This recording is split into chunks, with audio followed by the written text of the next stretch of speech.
manifester ñu goqi seeni milliards insha allah. salaamaaleykum sénégalais maa ngi nuyu ñëpp di jaajëfal président de la république Bassirou Diomaye Diakhar Faye ak gouvernement bi yëpp di gëm ne ndeke diirub 10 mois yi nga xam ne moom lañ yor réew mi ci njàqare ak ci jafe-jafe ak ci coono lañ ko yor le olof naan xadda ngay xuloo tawta seelu yëgut moo dal état bu Sénégal bu du woon Cour des comptes kenn du xam lu état bu Sénégal daj bay fay salaire yi kenn du xam lu état Sénégal daj ba nit ñi di faju kenn du xam lu état Sénégal daj ba baykat yépp mën a jot seen jiw ak seen engrais kenn du xam lu état Sénégal daj bay fay bourse yi kenn du xam lu état Sénégal daj ba salaire yi tardé wut bu dul woon Cour des comptes seen rapport bi kenn du xam lu état Sénégal daj ba bopp sénégalais foo man di nekk ca la nga yëngu état Sénégal dafa teg tànkam di nemmeeku ndax gis ngeen Cheikh Tidiane Dièye li mu def ci ndox mi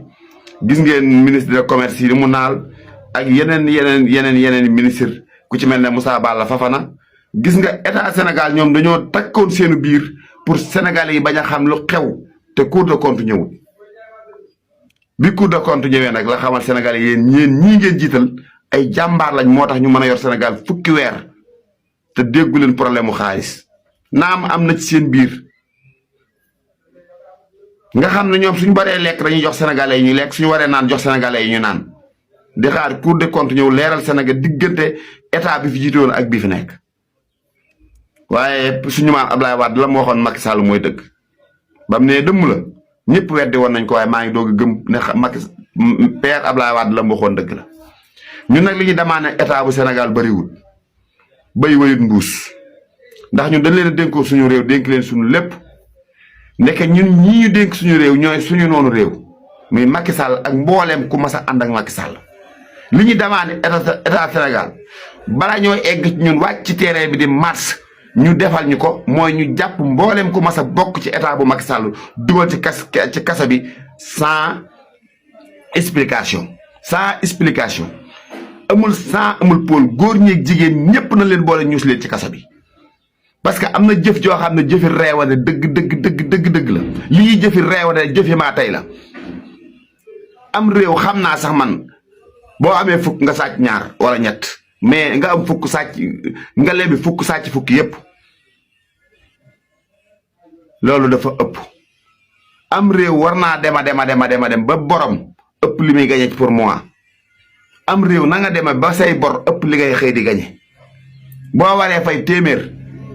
boo lebee téeméer war ngaa am 1000 francs mais boo lebee téeméer te yow juróom fukk ngay gañe moom réew nan lay avancé ngeen takk rajo yi yéen ñëpp dëkk bi daa dëgër dëkk bi nu muy def ba du dëgër ndax yéen xam ngeen li tax dëkk bi dëgër waaye di ngeen jëflanteeg sénégalais yi nag du yàgg dara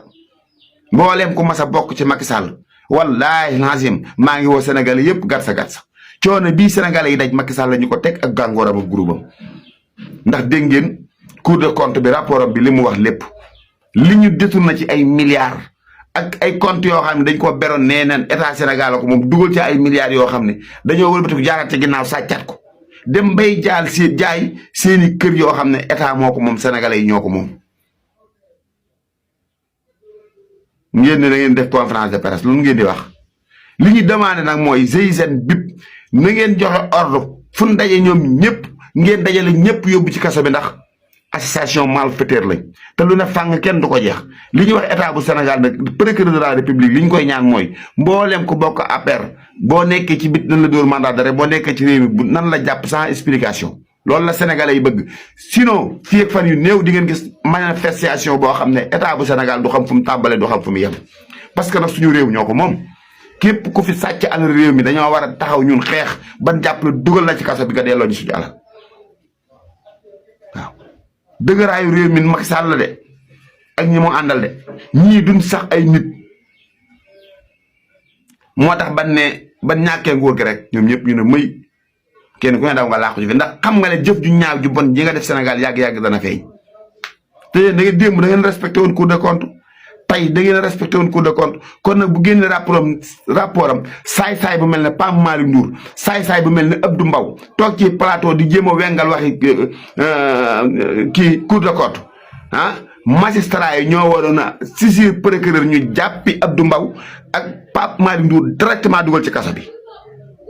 ndax reewane daa am fa mu yemaa mun leen ñoo sàcc aller sàcc ñu retour seenu sàcc feeñ ngeen bëgg cee boole wax ju reewane waxi reewande ñu ngi wax sénégalais yépp nag